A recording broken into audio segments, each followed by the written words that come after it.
Desde aparatos diseñados para salvar el mundo, a máquinas que expanden la mente o máquinas que empequeñecen el mundo. La evolución de ordenadores centrales, ratones y menús.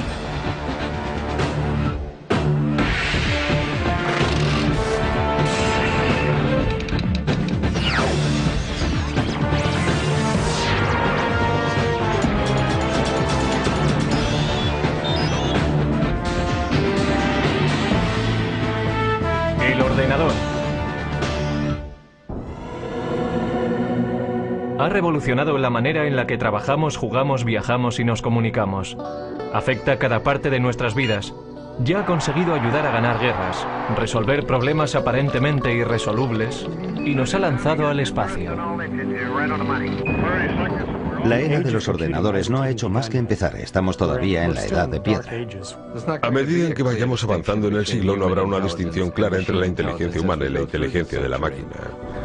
La mayor parte de la gente hoy en día sabe qué es un ordenador personal e incluso algo sobre su manejo.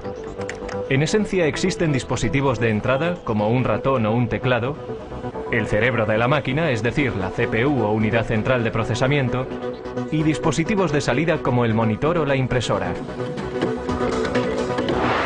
Por dentro, el ordenador realiza su magia haciendo millones de pequeños cálculos por segundo. Básicamente sus circuitos electrónicos solo tienen dos opciones. Pueden ser conectados y desconectados. En código binario, un 1 representa encendido. Un 0 representa apagado. Por lo tanto, un 1 en binario también significa verdadero y 0 significa falso. Mediante estos valores obtenemos la lógica binaria, lo que permite al ordenador computar. El ordenador solamente conoce el código binario de unos y ceros y lo utiliza para hacer cálculos y transformar personas normales en autores, animadores y navegantes de la red. El ordenador crea su magia mediante la velocidad a la que puede calcular. Un PC medio realiza 100 millones de cálculos por segundo. Pero eso no es nada comparado con algunas de las máquinas industriales actuales. Estos son los laboratorios nacionales de Lawrence Livermore, hogar del ordenador más rápido del mundo. El Departamento de la Iniciativa Informática Estratégica Acelerada de la Energía, ASCII White. Para la creación de estas máquinas ASCII, tomamos la típica estación IBM que podrías comprar en cualquier sitio. Pusimos 8000 de estas juntas para crear un ordenador mucho más veloz que cualquier otro en el mercado. La máquina ASCII White hace 12 trillones de operaciones matemáticas por segundo. Y para echar eso abajo, la población de la Tierra supera por poco los 6.000 millones. Así que cada hombre, mujer y niño en la faz de la Tierra tendría que sumar 2.000 números en un segundo para estar al nivel de esta máquina.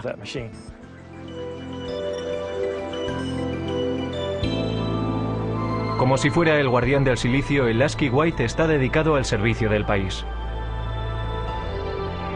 Los laboratorios nacionales Lawrence Livermore son responsables de cerciorarse de la seguridad y la actuación de las armas nucleares de la nación. En 1992, el presidente George Bush prohibió las pruebas nucleares bajo tierra. Eso hace que sea muy difícil calcular el arsenal nuclear. Ahora los laboratorios han decidido emplear superordenadores para hacer las simulaciones y determinar la integridad de las armas que van cogiendo tiempo. Si se piensa en un arma nuclear y todos sus componentes, se empieza a comprender qué difícil es el proceso. Tenemos que ser capaces de simular cada una de las partes, la física que tiene lugar dentro de ellas. Estos simulacros son tan complicados que incluso a un ritmo de 12 trillones de cálculos por segundo llevarían semanas completar una prueba. El ordenador también tiene el poder de modelar moléculas. Esto ayuda a los científicos a diseñar experimentos antes de ir al laboratorio y entender cómo podrán ser los resultados. La manera más efectiva de obtener información del ordenador a la mente humana es mediante muestras visuales. Un enorme número de vídeos expositores de alta resolución convierte el infinito número de unos y ceros del ordenador en un increíble tapiz pixelado. Necesitamos ver el contexto, ser capaces de entender cómo encaja todo y después utilizamos esta simulación en una escala muy fina, en un bloque, un elemento para nuestras simulaciones más grandes que cubren un mayor volumen de espacio o un sistema mucho más grande. Sin estas paredes no seríamos capaces de entender este simulacro. Paradójicamente, mientras la tecnología va haciéndose más pequeña, los superordenadores como el White siguen ocupando todavía un gran espacio y una atención especial. Bien, estamos en la habitación eléctrica, que en realidad está al otro lado de la pared de la habitación del ordenador. Un ordenador de este tamaño necesita mucho material de apoyo. El ordenador ahora requiere aproximadamente 1,3 megavatios, eso es más o menos unas 1300 ohms. Requiere manipuladores de aire y refrigeradores. 3 refrigeradores de 675 toneladas impiden que el White se sobrecaliente haciendo circular agua fría a través de tuberías bajo el suelo. La máquina representa el esfuerzo coordinado de cientos de brillantes cerebros. Pero con la máquina ASCII podemos rastrear su origen hasta un hombre que no estaba demasiado preocupado por la seguridad nacional, pero tenía un gran interés en el ganado. Charles Babbage fue un científico británico que inventó el salvaganado para evitar que los trenes de vapor descarrilaran chocando contra bovinos desconcertados. También se le considera por muchos el padre del ordenador. Babbage fue un científico extraordinario. Quiero decir que fue fantástico. Se adelantó 100 años a su tiempo. No se puede decir de muchas personas, pero sí se puede decir sobre Babbage. A comienzos del siglo XIX, concibió la idea de ordenadores mecánicos. Es decir, ordenadores que iban a hacer más que calcular, que iban a poder guardar información, almacenar números y volver sobre ellos cuando lo necesitaran. E iba a poder imprimir las respuestas que ofrecía.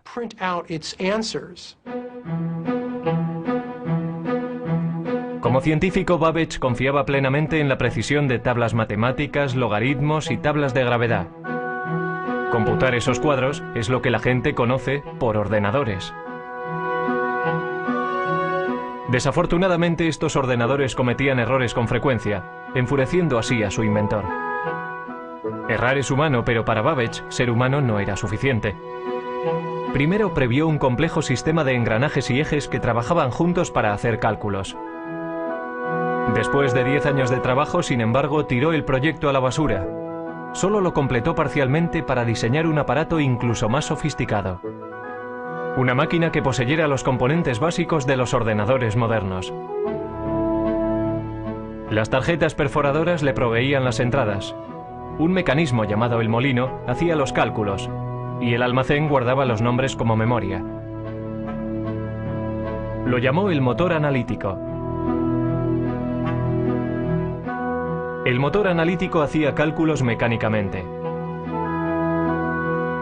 Después de introducir los datos, el mecanismo tenía que ser accionado por una manivela, haciendo girar cientos de engranajes intrincados, ejes y ruedas numeradas para calcular los resultados. Babbage anticipó que la máquina de 15 pies de altura funcionaría a vapor por su tamaño. Pero Babbage nunca construyó una máquina. Su protoordenador se colapsó antes de que pudiera completarlo. Fue víctima de herramientas imprecisas y de la falta de fondos. Todo esto ocurrió 100 años antes de que se volviera a concebir la idea de un aparato así. Alentado por una eclosión de población en América, el siguiente paso en la evolución del ordenador vino al final del siglo XIX, cuando oleadas masivas de inmigrantes amenazaban con sobrecargar el censo americano de 1890. En 1887, la oficina del censo todavía llevaba la cuenta del recuento de 1880 a mano. Desesperados suplicaban por otra forma de tabular los resultados.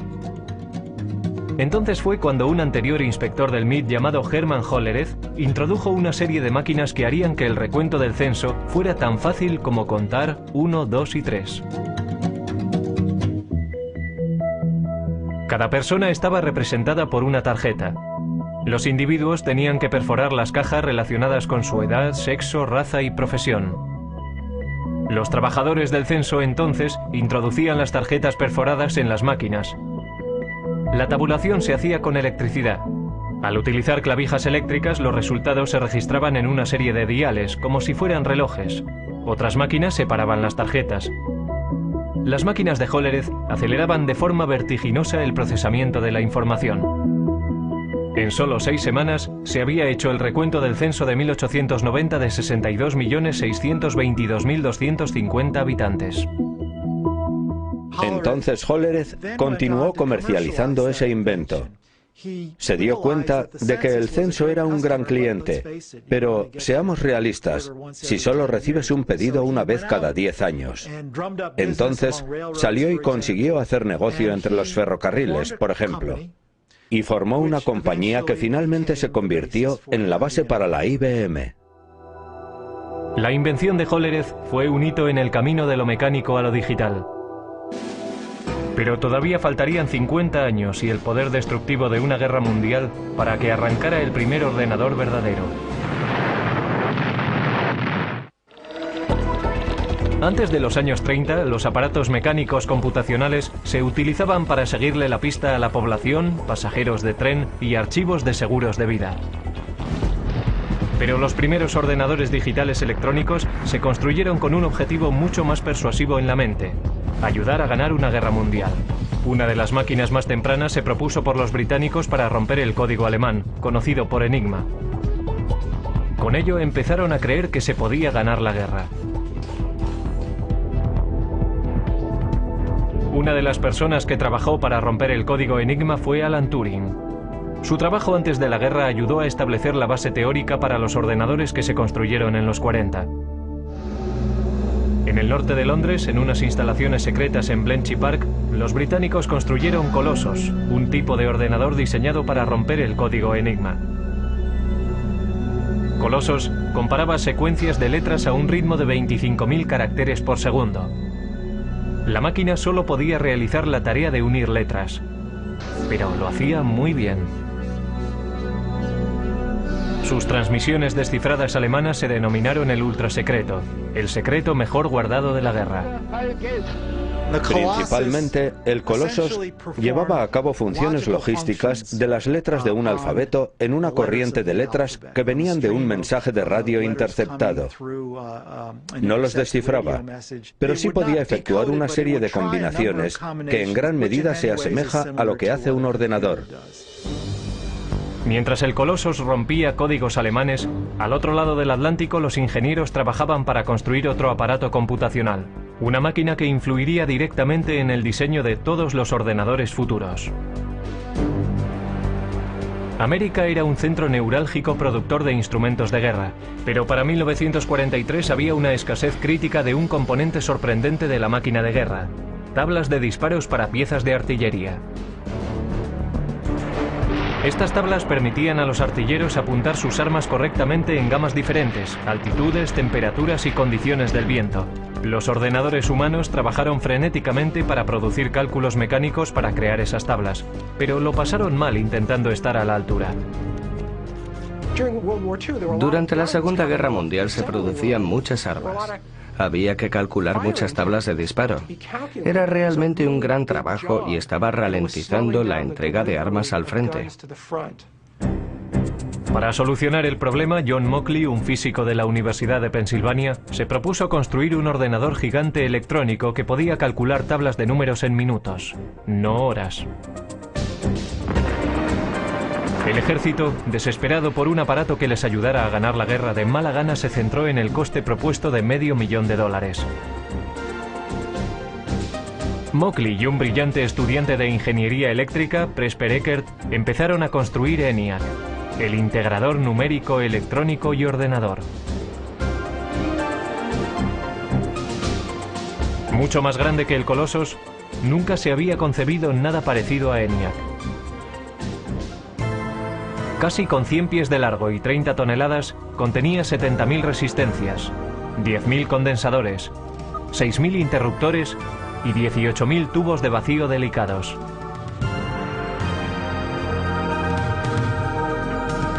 Los tubos funcionaban como bombillas. En una máquina cabían 18.000 tubos, por lo menos uno tenía que cambiarse cada pocos minutos. Después de 2 años de trabajo intenso, el equipo completó el ENIAC. 3 meses después, los japoneses se rindieron. Aunque no pudo acabarse a tiempo de ayudar a acabar la guerra, ENIAC fue una máquina maravillosa. Podía realizar 5000 sumas, 357 multiplicaciones y 38 divisiones cada segundo. Lo interesante sobre ENIAC es que tenía una capacidad de propósito general. Podía reconfigurarse para solucionar otros problemas. Y nunca hubo ningún problema para encontrar trabajo para ENIAC. Todos los servicios armados exigían tiempo para poder usarlo, también clientes industriales y universidades. Así que se le mantuvo ocupado hasta bien entrados los 50. Pero a ENIAC, la máquina más compleja de su tiempo, todavía le faltaban muchas de las cualidades de un ordenador moderno. Su memoria era muy primitiva y solo podía almacenar un máximo de 20,10 números decimales. Tenía que recablearse laboriosamente cada vez que se programaba. Y no podía tomar decisiones lógicas basándose en sus cálculos. Pero ENIAC ya había demostrado que los ordenadores se podían construir.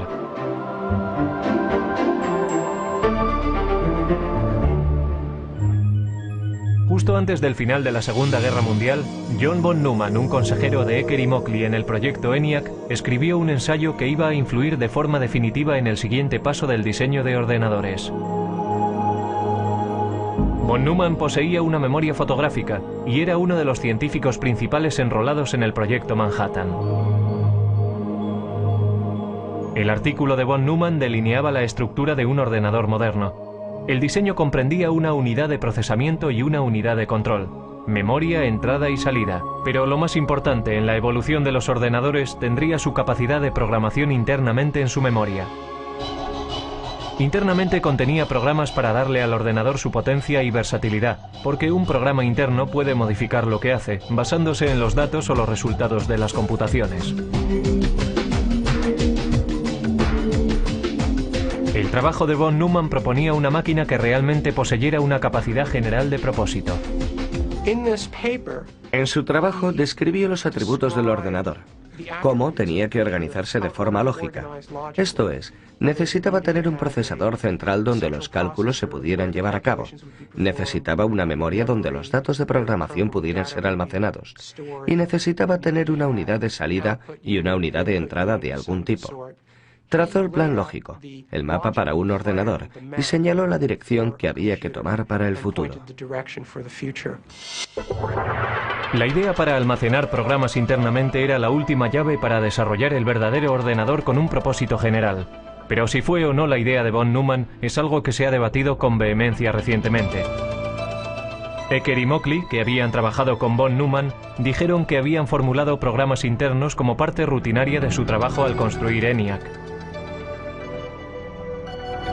Sin embargo, Ecker y Mockley no fueron incluidos como autores en el artículo y se sintieron traicionados. Pero al darse cuenta de que el ordenador encontraría un lugar en el mundo de los negocios, Ecker y Mockley formaron su propia compañía. Empezaron a trabajar en una máquina que llamaron UNIVAC, Ordenador Universal Automático. A diferencia de sus predecesores, UNIVAC era una máquina amable, diseñada para solucionar problemas científicos o militares. Podía diseñarse para satisfacer varios propósitos. El UNIVAC también constituía el primer ordenador en poder fabricarse en masa y venderse comercialmente.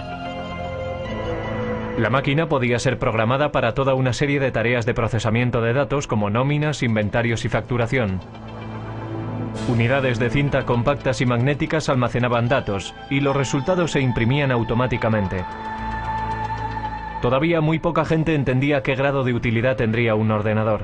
Esa percepción cambió drásticamente en la noche electoral de 1952, cuando la CBS utilizó el UNIVAC para predecir el resultado de la carrera presidencial entre Eisenhower y Adelaide Stevenson. Los sondeos decían que la carrera presidencial estaba muy justa. El UNIVAC calculaba de otra forma. Los ingenieros introdujeron los resultados de los precintos seleccionados del este, antes de que cerraran los colegios electorales en el oeste. Los expertos pensaron que había sido una carrera muy apretada, pero el UNIVAC predijo una victoria electoral arrolladora para Eisenhower. Incluso la CBS no creyó lo que decía el ordenador y dudó en dar a conocer sus resultados. Pero al final el UNIVAC tenía razón. El poder y la utilidad del ordenador habían sido probados. Después del éxito del Univac, varias empresas empezaron a ver un futuro en el desarrollo de los ordenadores. IBM empezó a darse cuenta de que los ordenadores serían cada vez más pequeños, más baratos y más fáciles de manejar, y que habría un lugar en los negocios para estas máquinas que, desde luego, a la larga, sustituirían a la tecnología de las tarjetas perforadoras. Para comienzos de la década de los 60, IBM dominaba el gran mercado de los ordenadores. Los negocios empezaban a depender de los ordenadores. Las máquinas se iban haciendo cada vez más pequeñas, gracias al cambio de tecnología de tubo a los transistores, a la tecnología de los transistores. Y la carrera hacia la Luna iba a hacer que los ordenadores fueran aún más pequeños. En 1961, Norteamérica iba a la zaga de Rusia en la carrera por el espacio. En el incesante intento de ganar a los rusos, el objetivo de la NASA era que el hombre llegara a la Luna. No iba a resultar fácil. Cuando comencé a trabajar en la NASA en 1962, el primer día me dieron una regla de cálculo de 20 inch. Nuestros cálculos se hacían principalmente en calculadora de bolsillo. Teníamos un número de personas a las que asignábamos nuestras hojas de datos, y su trabajo consistía en trabajar con sus pequeños cálculos. Pero los astronautas no podían confiar en reglas o calculadoras de bolsillo en el espacio. La misión requería un ordenador guía sofisticado. A principios de la década de los 60, sin embargo, una máquina tan potente como la que necesitaban ocupaba toda una habitación. La NASA intentó reducir el tamaño del problema. Afortunadamente, el primer gran avance en el camino a la miniaturización ya había tenido lugar. En 1947, 3 científicos en los laboratorios Bell inventaron el transistor. Un transistor ejecutaba la misma función de encendido y apagado que los tubos de vacío, pero era mucho más pequeño y más fiable. Los transistores se hacían con silicio y cable diminuto. El silicio es un semiconductor. Si se aplica un voltaje pequeño, se comportará como conductor, permitiendo que pase una corriente entre los cables. Si no hay voltaje, actuará más como un aislante bloqueando la corriente. Esta característica del silicio es lo que permitió a los transistores hablar el lenguaje binario de los ordenadores. Y harían del silicio la base para la industria de estos. El siguiente paso en la miniaturización tuvo lugar en 1959, cuando Robert Noyce y Jack Kilby, ingenieros para fabricantes rivales de transistores, llegaron a los mismos avances de forma independiente y que conducían a la misma idea revolucionaria. Toda una red de componentes electrónicos, transistores y todo incorporado en un solo chip de silicio. La gran innovación en la electrónica se llamó el circuito integrado. En 1969, 5.000 circuitos integrados componían el corazón de cada uno de 2 ordenadores idénticos.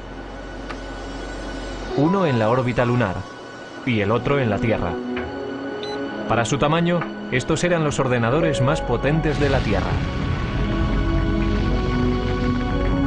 Mientras Neil Armstrong daba un pequeño paseo en el polvo lunar, Ted Hoff, un ingeniero con la compañía de chips Intel, estaba dando un gran paso en el proceso hacia la miniaturización. Estaba desarrollando una idea que pondría todo el ordenador en un chip de silicio, el microprocesador. Era la invención no solo de circuitos integrados, sino de un tipo particular de circuito integrado, el microprocesador, que hace posibles los ordenadores personales de hoy en día. A Hoff le habían encargado diseñar 12 circuitos integrados por separado para fabricar una calculadora japonesa. Sugirió colocar toda la unidad de proceso en un chip y programarlo como un ordenador. Intel desarrolló la idea y para 1970 tenían un modelo de microprocesador. Los ordenadores estaban en el camino para hacerse más pequeños. Sin embargo, todavía estaban muy lejos de ser fáciles de manejar. Uno de los primeros intentos de simplificar las operaciones del ordenador fue encabezado por Doug Engelbart. El científico concibió una manera sencilla de manejo e incluso mostró un prototipo en 1968 en la Conferencia de Otoño de Ordenadores de San Francisco.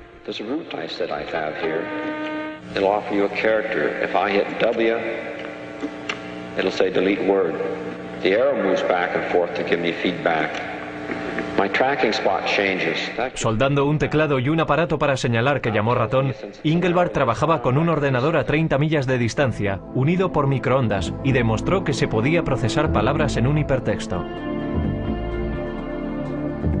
Muchos en aquella audiencia se fueron a casa realmente inspirados, pero solo un grupo iba a completar la visión de Engelbart. Ese grupo estaba a muy poca distancia, en Xerox PARC.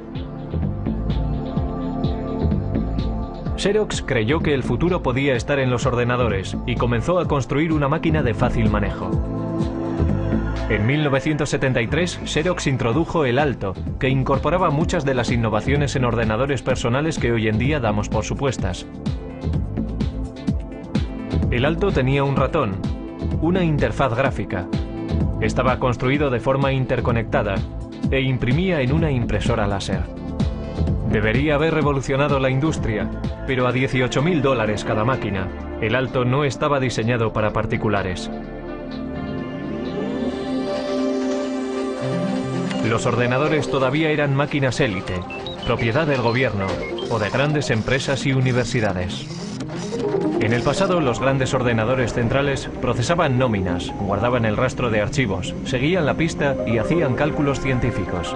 Si una facultad tenía la suficiente suerte como para acceder a un ordenador, los estudiantes y los profesores compartían tiempo en ellos. Pero el mercado del chip estaba creciendo, la velocidad de procesamiento crecía y los precios bajaban. La revolución estaba al alcance de la mano. Y la carga no sería liderada por una gran empresa, sino por un grupo de aficionados e ingenieros librepensadores. Dos de aquellos revolucionarios fueron Steve Jobs y Steven Wozniak. A mediados de los 70, empezaron a fabricar un ordenador pequeño en un garaje de Palo Alto. Lo llamaron el Apple I. Steve Jobs era un estudiante de universidad que había abandonado los estudios, pero era diferente. Era muy inteligente, muy avispado. También era extremadamente ambicioso. Pero quizás más importante que eso, conocía a otro Steve Wozniak, que era un brillante ingeniero de hardware.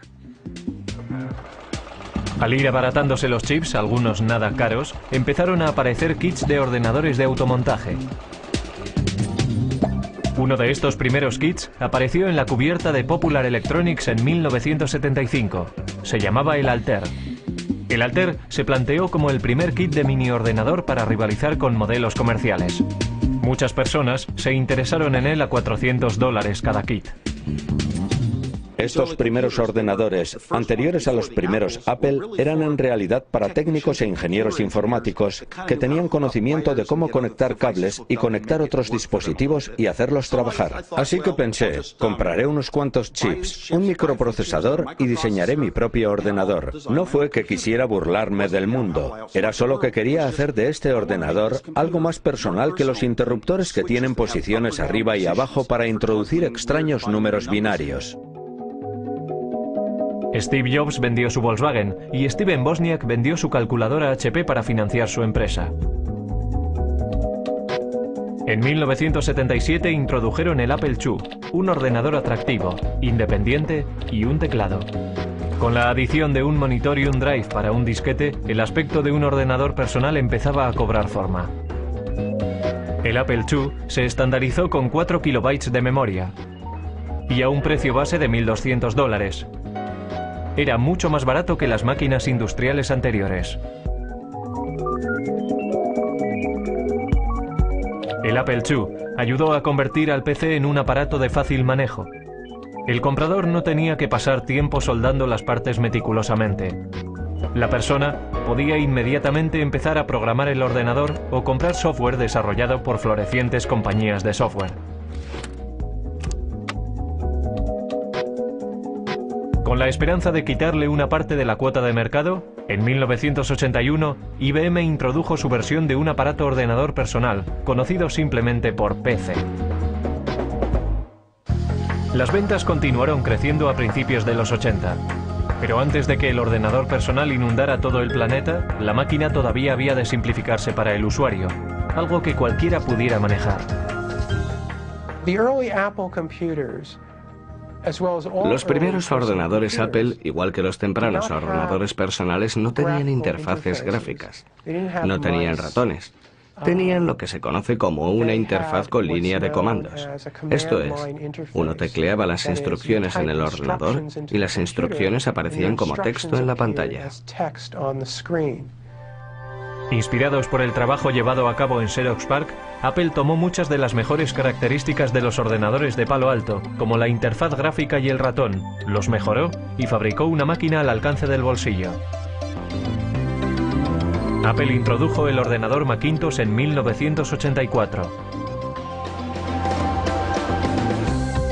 Lo que hizo que el Macintosh fuera un ordenador fácil de usar era su sistema operativo y sus aplicaciones, conocido como software. El software es la lista de instrucciones que le dicen al ordenador lo que tiene que hacer, si tiene que comportarse como un tratamiento de textos o como una hoja de cálculo. Cada vez más, el software dominaba los avances que se hacían en la informática. Y Bill Gates, el joven presidente de una compañía de software llamada Microsoft, estaba allí para capitalizarse en el mercado creciente. Finalmente se convertiría en un gran nombre conocido, apostando por su visión en un vasto imperio de software y convirtiéndose en el hombre más rico del mundo. De vuelta a 1981, IBM decidió utilizar el sistema operativo de Microsoft, conocido como PC-2. Mientras iban surgiendo los primeros clones de IBM en el mercado, Microsoft era libre para vender el sistema MS-2 para también rivalizar con las compañías de ordenadores. IBM no intentó aferrarse al software y al hardware y tenerlos en dos compañías diferentes. Era genial para Microsoft. Todo el mundo podía venir y construir un ordenador Intel y Microsoft tenía el sistema operativo. Así que lo que pasó fue que entrabas en una tienda en aquellos días y marca tras marca todos los ordenadores ya eran compatibles y de pronto veías un Macintosh. La imitación es la forma más sincera del halago, pero Apple no se sintió halagada cuando Microsoft introdujo su plataforma Windows para PC. Windows imitaba, algunos dicen que robó, la interfaz gráfica, descargó menús y todo lo que Apple había popularizado. Existe la idea de que Bill Gates vino a Apple y copió el aspecto gráfico y el uso que después condujeron a Windows, porque cualquiera, una vez visto, no hay que verlo durante mucho tiempo. Bueno, ya sabes, este es el futuro, y una vez cruzas la puerta, ya no hay vuelta atrás. La verdadera historia es que nosotros necesitábamos software y Gates tenía una empresa, Microsoft, que escribía software, así que tuvimos que enseñarle un ordenador y darle copias para que lo escribiera. No había otra manera. Y no lo llamaría robar exactamente. Es como ser un oportunista y buscar en los lugares apropiados y negociar la manera como lo quieres. Incluso cuando otro lo inventó primero, es difícil llamarlo robar. Las ventas se dispararon en los 80. De 500.000 máquinas al año en 1981 a 7 millones para el final de la década. Máquinas fáciles de manejar y software más sofisticado que nunca excitó la imaginación general. Pero la revolución estaba muy lejos de haber acabado. Internet estaba destinado a alterar enormemente la vida de las personas. Pronto, todo el planeta estaría atrapado en una red de la que no se puede escapar. Lo siguiente, ver cómo tu casa queda conectada. La televisión, la tostadora, la cafetera y el microondas. En la década de los 90 las ventas de ordenadores se dispararon, llevadas por la red. Yo diría que Internet es más importante que los ordenadores personales, aunque necesitas un ordenador personal para utilizar Internet. Es como, ¿qué es más importante? ¿Las calles o los coches? La web nos conecta, pero no de forma tan restrictiva como antes. La tecnología sin cable nos hace móviles. Ya hay asistentes digitales y aplicaciones de la web que siguen cambiando el aspecto y el papel de los ordenadores. Los microprocesadores están en todas partes. La línea divisoria entre ordenadores, teléfonos móviles y otros productos electrónicos es muy difusa. Es el continuo empequeñecimiento de la tecnología del chip lo que está espoleando la evolución.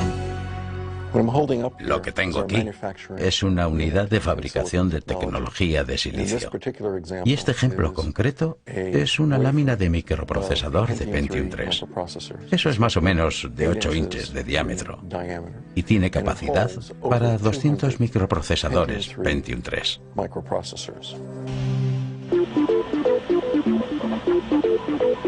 Cada microprocesador puede contener tantos como 100 millones de diminutos transistores.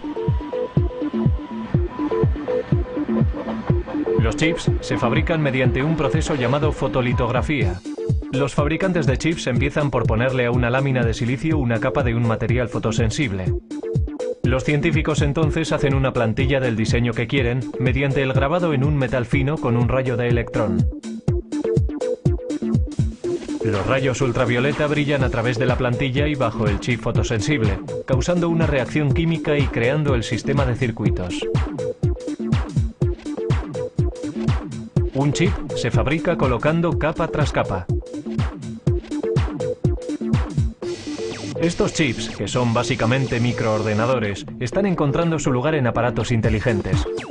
Hay discretos ordenadores escondidos en los aparatos del día a día y hablan entre ellos vía web y mediante otras tecnologías sin cable. Resulta que todos estos aparatos, todas estas cosas que están en casa, y realmente tenemos unos 100 microprocesadores diferentes, se conectan a Internet. Todas se pueden conectar a una red en casa y permiten a las personas conectarse a todos los recursos que existen en Internet. Pero hablar a tus aplicaciones por teléfono no es una idea nueva. And this lady, she's calling her oven. Sound funny? Actually, it's something that could happen in the future, thanks to a Westinghouse idea still in development that makes it possible to operate your appliances by telephone. Probablemente llama o manda un mensaje. Hoy puede que no veamos la necesidad de llamar a nuestros hornos, pero ¿no estaría bien que nuestro frigorífico hiciera la compra? Vamos a ver qué tenemos para cenar esta noche. Traigo una lista de la compra. Estos son productos que ya sé que necesito. Productos que he consumido durante la semana. Y vamos a ver qué podríamos necesitar. Así que iremos al armario a ver qué es lo que tenemos allí. Tengo la mayoría de las cosas, pero estos dos ingredientes quiero añadirlos a mi lista de la compra. Así que hago clic aquí y se añadirán a mi lista de la compra. Así que ahora lo que puedo hacer es coger mi lista de la compra y o bien la descargo a un teléfono con base web y si hago clic la lista vendrá aquí. Puedo hacer también que vaya a un PDA. O lo que puedo hacer es mandarlo a streamline.com y hacer que me lo pidan y me traigan la comida a mi casa desde aquí. O sea que está viendo todas tus aplicaciones domésticas, desde tu coche a tu mejor equipo de televisión y videojuegos, a tus electrodomésticos, lavadoras, secadoras y frigoríficos. Todo conectado para que desde un browser se pueda operar la casa automatizada.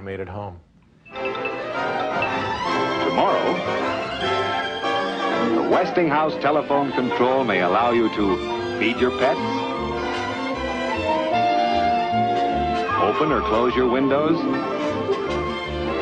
operate any of the appliances in your home, even if you're miles and miles and miles away. Si estás fuera de casa y viene alguien y toca la puerta cuando está conectada, alertará a mi teléfono. Entonces estoy fuera y desde mi teléfono puedo hacer varias cosas. Puedo llamar a mi casa, hablar con la persona. Puedo descargar la imagen de quién es. Puedo ver si es uno de mis hijos que se ha olvidado la llave. Puedo ir más allá con mi teléfono porque puedo controlar la puerta y dejarles pasar. A continuación, ordenadores del futuro que disparan la mente. Dentro de 10 años los ordenadores no serán objetos que trasladamos de un sitio a otro. Estarán en nuestras gafas lanzando imágenes directamente a nuestra retina. Siguiendo una tendencia antigua en el mundo de los ordenadores, las cosas se están haciendo más pequeñas. Mucho más pequeñas. Hewlett Packard está trabajando en un ordenador molecular. El Dr. Stan Williams planea utilizar moléculas en lugar de unos y ceros eléctricos para hacer funcionar un ordenador. Por supuesto que un interruptor es algo que puedes encender y apagar, así que si piensas en una pared de interruptores, la gente habla del mecanismo de apretar un botón que se llama flip-flop de conmutación. La manera en que las moléculas se modifican es simplemente mediante el cambio de forma. Cuando tienen una forma están encendidas, cuando tienen otra forma están apagadas. Una corriente eléctrica podría apretar el interruptor mecánico, convirtiéndolo en el mecanismo fundamental de la informática digital. Pero, ¿cómo se conecta todo? Trabajamos duramente en lo que se conoce en la comunidad científica como kits para montar uno mismo.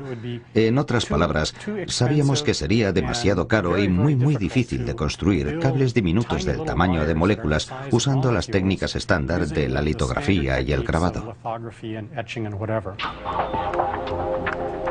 El Dr. Williams y sus asociados desarrollaron cables moleculares paralelos, cada uno de 2 átomos de lato y 8 átomos de ancho.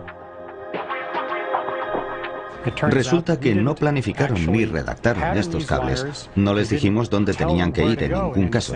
Esencialmente depositamos una pequeña cantidad de iridio en una superficie de silicio, lo calentamos y se produjo una reacción química entre los dos materiales, y el resultado de la reacción química fue una serie de cables que ven detrás de mí. El Dr. Williams previó construir ordenadores moleculares mediante la retención de moléculas individuales entre 2 juegos de cables. Con este tipo de memoria molecular podríamos construir tanta memoria en cualquier cosa del tamaño de una uña. Podríamos almacenar fácilmente toda la biblioteca del Congreso en ella. Otras investigaciones están trabajando en futuros ordenadores que puede que utilicen ADN o incluso partículas de cuanto. Con el almacenamiento masivo y el poder verdadero de la informática, la siguiente generación puede que sean ordenadores modelados según el cerebro humano. La inteligencia artificial en la ciencia y en el arte de fabricar ordenadores hace cosas que nosotros consideramos que requieren la inteligencia humana.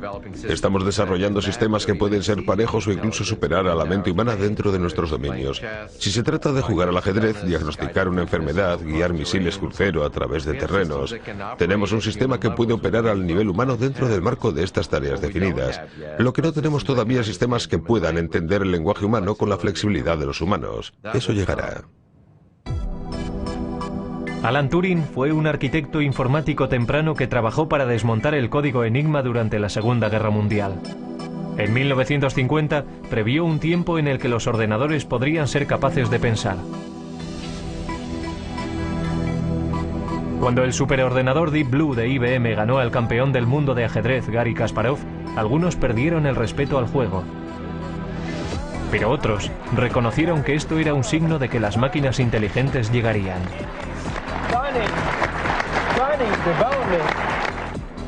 La electrónica molecular podría incluso borrar la línea entre el hombre y la máquina. Tendremos ordenadores muy pequeños y muy potentes que podrán viajar a través de nuestro sistema venoso. Tendrán el tamaño de las células de la sangre y se comunicarán sin cable con nuestras neuronas.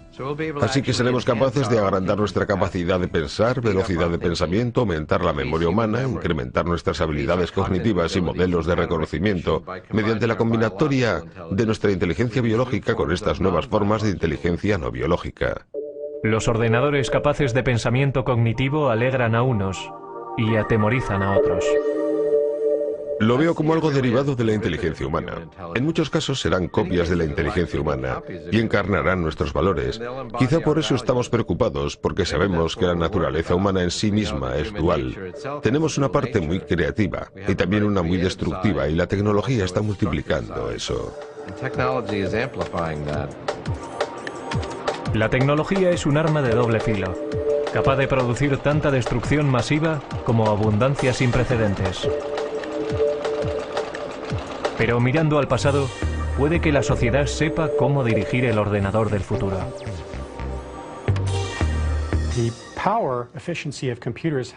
El poder eficaz de los ordenadores se ha incrementado por un factor de 100 millones en tan solo 50 años. Tan sorprendente como esto, nuestros estudios en física fundamental nos dicen que debería ser posible aumentar aún más el poder eficaz de los ordenadores por otro factor de 1 billón más de lo que son hoy. Lo que eso me dice es que la edad del ordenador no ha comenzado aún.